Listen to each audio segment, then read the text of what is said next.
Check, yo.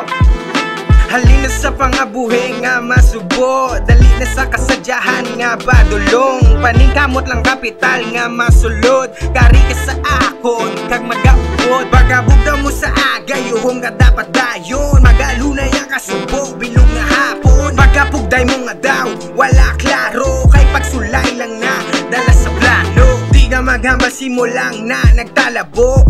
Kay palarihas lang man di nagabalato. Diretso bisan, takile daw alimango. Importante lang manda, wala ka ginago. Pasaway sa ginikanan, hindi malikawan. Pangaway sang abyan, hindi pag-isa pa ka. Paghatag bad ambience, ay basi isa ka pa. Wala may ginbayran, importante lang lipay ta. Gahinugyaw ang tanan, sa gamay nga salo-salo. Nagtipunay sa adobo kag kalo-kalo. Naghinultanay, bisan wala mga klaro. Grabe gid inigo ay, basta may pagbago. Ang kasubo, hindi din na magdugay. Lihog lang pagduko, hindi lang magpaunay. Likawan ang kadumot, hatag lang papugay. May ara na masukot sa piyak ka buhay. Lang maperte para ka maganahan. Hindi pa matiing hambal sa tanan.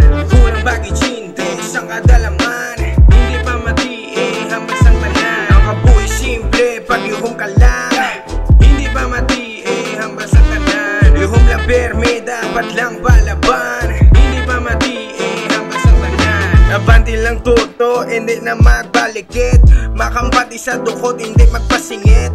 Mamatay sang ukot, dulunggan ipadikit. Mensahe magadulot, wala ni ginatipid. Lugay lang sa gikabalaka, dulong masubong pagkapos may aga. Hindi pagkalinti ang imoragasa. Kung may pag-asa, may aras ang tsansa. Kadasig sa lakat sang atong matinion. Kataway sang utok kung wala insindihon. Ipahilway ang kainit, kagkapilingon. Sige halang pagbulig kag sila pabilibon. Wala malain maulihit, hindi pa una-una. Wala may mawigit, tandaan mo perme. Sige lang sige, grasya nagailig. Huguton ng piso, mapaburbit simple. Okay lang maperde para ka maganahan. Hindi pa matiing hambal sa tanan. Kulang bagi chinte, sang kadalaman.